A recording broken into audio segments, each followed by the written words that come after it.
फ़लस्तीन के ख़िलाफ़ यहूदी और पूरा अमेरिका क्यों लगा हुआ है? क्योंकि फ़लस्तीन में टिकटॉक के स्टार पैदा नहीं होते।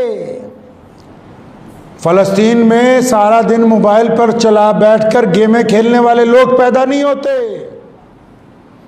फ़लस्तीन में रंग बिरंगे अपने बाल करके सारा दिन आवारागर्दी करने वाले नौजवान पैदा नहीं होते।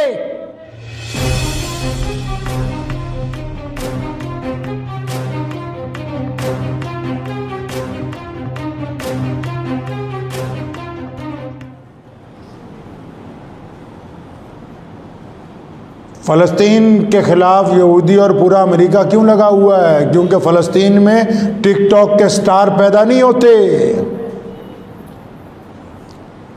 फ़लस्तीन में सारा दिन मोबाइल पर बैठकर गेमें खेलने वाले लोग पैदा नहीं होते।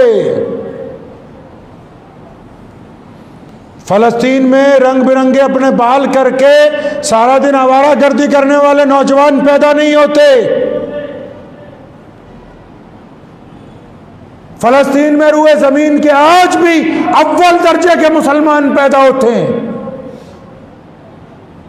जो आला तालीम हासिल करते हैं, जिनका किरदार रसूलुल्लाह सल्लल्लाहु अलैहि वसल्लम के हुक्म के मुताबिक है, जहाँ शहीद होना लोग अपने लिए फ़ख्र की बात समझते हैं, जिनकी ज़ुबान रसूलुल्लाह सल्लल्लाहु अलैहि वसल्लम का नाम लेके नहीं थकती, जो रसूलुल्लाह सल्लल्लाहु अलैहि वसल्लम के क़िबला अव्वल को अपनी जबीनों के साथ सजाते हैं, शहादत दे देते हैं। इसलिए पूरी दुनिया का यहूदी उनके खिलाफ लगा हुआ है।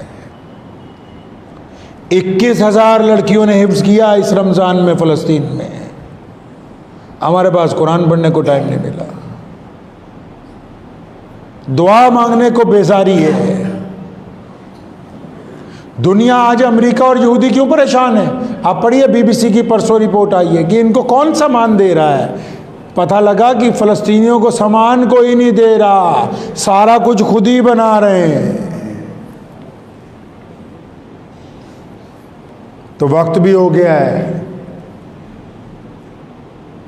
तो मेरी अर्ज़ ये है कि जो लोग चाहते हैं कि फ़लस्तीन के लिए क्या करें, पता कीजिए कि फ़लस्तीन की अथॉरिटी के कौन से अफसरान नई दिल्ली के अंदर कौंसल खाने के अंदर हैं, कौन सी बड़ी NGOs हमारे सूबे के अंदर, हमारे मुल्क के अंदर या इस पूरे बर्रे अजीम के अंदर कौन सी ऐसी NGOs हैं जो ईमानदारी से उनकी मदद कर रही हैं। उनको बोलें कि हम अपना 1 रुपया आपको देना चाहते हैं, उनको दें। और जो लोग हज पे जाते हैं, कोई पाबंदी नहीं है बैतुल मुकद्दस में जाने की। सुने इत्मीनान से बात मेरी, बैतुल मुकद्दस में नमाज पढ़ने के लिए सारा साल कोई पाबंदी नहीं है। मुसलमान शहदा ने अपनी कुर्बानियां दे के उसको सालिम रखा है। ये उसी को तो बंद करने जा रहे थे अभी रमजान से पहले कि दोबारा इतनी बड़ी कुर्बानी देनी पड़ी है। बैतुल मुकद्दस में कोई पाबंदी नहीं पूरी दुनिया के मुसलमानों पर जाने की। जो बंदा हज करने के लिए जा रहा है, औरत जा रही, मर्द जा रहे हैं, उनके साथ बच्चे जा रहे हैं, अगर वो अपना हज का वीज़ा लगवाते हैं, उम्रे का वीज़ा लगवाते हैं, अपने ट्रिप एडवाइज़र को बोलिए कि हमने खाना काबा की ज़ियारत के बाद, हमने रसूलुल्लाह सल्लल्लाहु अलैहि वसल्लम के रोज़े पर हाज़िरी के बाद तीसरी हाज़िरी मस्जिद अक्सा की लगानी है। हमने क़िबला अव्वल में नमाज अदा करके आनी है। जब रोज़ाना कई लाख मुसलमान पूरी दुनिया से बैतुल मुकद्दस की सरजमीन पर उतरने शुरू होंगे, हालात तब्दील हो जाएंगे। मस्जिद अक्सा इतनी बड़ी है कि एक वक्त में 5.5 लाख मुसल्ले, 5.5 लाख अफराद उस मस्जिद में नमाज अदा करते हैं। और फिर उसके साथ ही उसके दाईं तरफ मस्जिद बुराक, जहाँ से हज़ूर अकरम सल्लल्लाहु अलैहि वसल्लम का बुराक अर्श के लिए गया, वो भी वहीं पर मौजूद है। उसके अलावा मुतअद्दिद बड़ी बड़ी मुसलमानों की यादगारें जो हैं फ़लस्तीन के अंदर मौजूद हैं। तो 2 काम पल्ले बांध लें आप, सिर्फ रोने के साथ कुछ नहीं हो सकता है। कल्ली दुआएं करने से कुछ हासिल नहीं हो सकता। अगर दुआ करनी है तो अल्लाह से कहें, अल्लाह मुझे तौफीक दें कि मैं अपनी नेक कमाई में से फ़लस्तीन के मज़लूम मुसलमानों का हिस्सा निकालूं।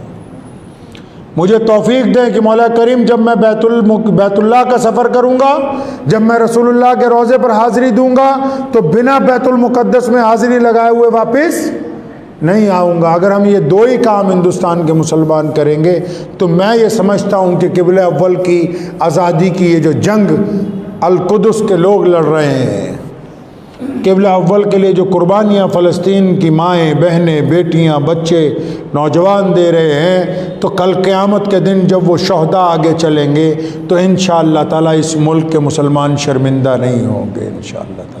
दुआ कीजिए अल्लाह ताला मुझे भी और आप सबको भी इन बातों के ऊपर अमल करने की तौफ़ीक़ अता फ़रमाए। व आख़िर दावाना अल्हम्दुलिल्लाहि रब्बिल आलमीन।